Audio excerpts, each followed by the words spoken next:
ଦେଖୁଛନ୍ତି ଆଜ୍ଞା କେଡ଼େ ସୁନ୍ଦର ଦିଶୁଛି ଆମ ପ୍ରଭୁଙ୍କର ଏଇ ନାମ ଜୟ ଜଗନ୍ନାଥ। ଯାହା କୁହନ୍ତୁ ଆଜ୍ଞା, ବହୁତ କଷ୍ଟରେ ରୁମ୍ ଖଣ୍ଡେ ମିଳିଲା। ତା ପୁଣି ହାତ ମାରିଲା ଘର ଉପରେ ପାହାଚ ଚଢି ଚଢି ମଣିଷ ପୁରା ହାଲିଆ। ନମସ୍କାର, ଜୟମା ଶାରଦା ସାଙ୍ଗମାନେ, କେମିତି ଅଛନ୍ତି ଆପଣମାନେ? ଆଶା କରୁଛି ଆପଣମାନେ ଭଲରେ ଥିବେ। ମୁଁ ପୁରା ବଢ଼ିଆ ଅଛି। ଆଜି ହେଉଛି ଆଜ୍ଞା ଗୋଟେ ବହୁତ ବଢ଼ିଆ ଦିନ।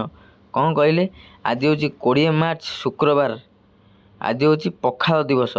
ତ ଆମେ ସମସ୍ତେ ସାଙ୍ଗମାନେ ଫାଇନାଲ୍ କଲୁ ଆଜି ପଖାଳ ଦିବସରେ ଯିବା ଟିକେ ଆମରି ଗାଁରେ ପ୍ରଭୁ ଦଧିବାମନଜୀଙ୍କ ମନ୍ଦିରରେ ଦର୍ଶନ କରିବା ପାଇଁ ସମସ୍ତେ ଆସିଛୁ। କାହିଁକିନା ଆଜି ସମସ୍ତଙ୍କର ବହୁତ ଇଚ୍ଛା ଯେ ଯିବା ଆମେ ଟିକେ ପୁରୀ ଜଗା ଦର୍ଶନ କରିବା। ତ ଗାଁରୁ କିଛି ବାଟ ଆସି ସାରିଲା ପରେ କନ୍ଦରପୁର ପଡ଼ିଲା। ଆଉ କନ୍ଦରପୁରରେ ସାଙ୍ଗମାନେ ସମସ୍ତେ ଅଟକିଲେ, କହିଲେ ଆମେ ଟିକେ କିଛି ଜଳଖିଆ କରିବା, କାହିଁକିନା ଭୋକ ଟିକେ ଲାଗୁଛି। ତ ସେଠି ରହିକିରି ପିଜୁଳି କିଣିଥିଲୁ, ଆଉ ସେଠି ମଧ୍ୟ ସାଙ୍ଗେ ସାଙ୍ଗେ ତା ଖାଇବା ଆରମ୍ଭ କରିଦେଇଥିଲୁ। କାହିଁକିନା ଆଜ୍ଞା ସମସ୍ତଙ୍କୁ ପ୍ରବଳ ଭୋକ। ତ ଆମେ ତ କିଛି କିଛି ଖାଇଦେଲୁ। ଏଇଖିଣା ଗାଡ଼ିକି ଖାଇବା ଦେବା ପାଇଁ ଆମେ ଆସି ସିଧା ପହଞ୍ଚିଲୁ ଟାଙ୍କିରେ। ଆଉ ଭାଇକି କହିଲୁ, ଭାଇ 1000 ଟଙ୍କାର ତେଲ ପକାଇ ଦିଅନ୍ତୁ। ପୁଣି ଆଉ କିଛି ବାଟ ଆସି ସାରିଲା ପରେ ଆମେ ବାଟରେ ଖାଇବା ପାଇଁ ବସିଥିଲୁ ଗୁପଚୁପ୍। ତ ସେଠି ଗୋଟେ ବଡ଼ ସୋରୁମ୍ ଦେଖିଲି, ଗାଡ଼ି ସୋରୁମ୍। ତା ସାଇଡ଼୍ରେ ଆଜ୍ଞା ଗୁପଚୁପ୍ ଷ୍ଟଲ୍ଟା ଲାଗିଛି। ତ ସେଠି ଆମେ ସମସ୍ତେ ସାଙ୍ଗ ପିଲା ପୁଣି ଓହ୍ଲେଇଲୁ ଆଉ ଖାଇବା ପାଇଁ। ତ ସେ ଭାଇ ଦେଖିକି ପୁରା ଡରିଗଲେ, କହିଲେ 5-7 ଜଣ, ମୋର ଗୁପଚୁପ୍ କମ୍ ଅଛି। ତାପରେ ଖାଇସାରିକିରି ଆମେ ଆସି ପିପିଲି ଟୋଲ୍ ଗେଟ୍ରେ ପହଞ୍ଚିଲୁ।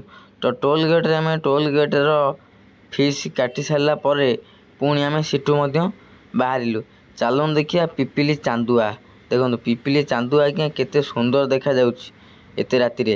ଏଠି ଲେଖା ହେଇଥିଲା ଜୟ ଜଗନ୍ନାଥ ବଡ଼ ବଡ଼ ଅକ୍ଷରରେ। ତାପରେ ସିଧାସଳଖ ପହଞ୍ଚିଥିଲୁ ସମୁଦ୍ର କୂଳରେ। ଗୋଟେ ବଡ଼ ଓଟ ଦେଖିଲୁ।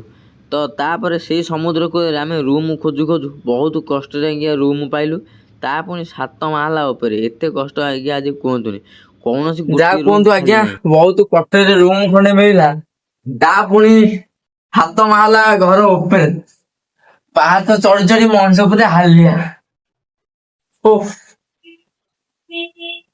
ତ ରୁମ୍ ପାଇସାରିଲା ପରେ ଆଉ ଢିଲା ନ ଦେଇକିରି ସମସ୍ତେ ଟିକେ ଟିକେ ରେଷ୍ଟ ନେଇଯାଇଥିଲେ। ତ ଆମେ ଯେଉଁ ରୁମ୍ଟା ବୁକ୍ କରିଥିଲୁ ତାରି ତଳେ ଆଜ୍ଞା ଗୋଟେ ଭଲ ଫାଷ୍ଟଫୁଡ଼୍ ଦୋକାନଟେ ଥିଲା। ତ ସେଇଠିକି ଆମେ ଖାଇବା ପାଇଁ ଯାଇଥିଲୁ। ଆଉ ଖାଇବା ମଧ୍ୟ ନେଇ ଆସିଥିଲୁ, ଖାଲି ବିରିୟାନୀ। ତ ସମସ୍ତେ ସାଙ୍ଗମାନେ ଗୋଟିଏ ଜାଗାରେ ବସିକିରି ଆମେ ବିରିୟାନୀ ଖାଇଥିଲୁ। ତ ଯଦି ଆପଣମାନଙ୍କୁ ଭିଡ଼ିଓଟି ଭଲ ଲାଗିଥିବ, ନିହାତି ଭାବରେ ଗୋଟେ ଛୋଟ ଲାଇକ୍, ସେୟାର, ସବସ୍କ୍ରାଇବ୍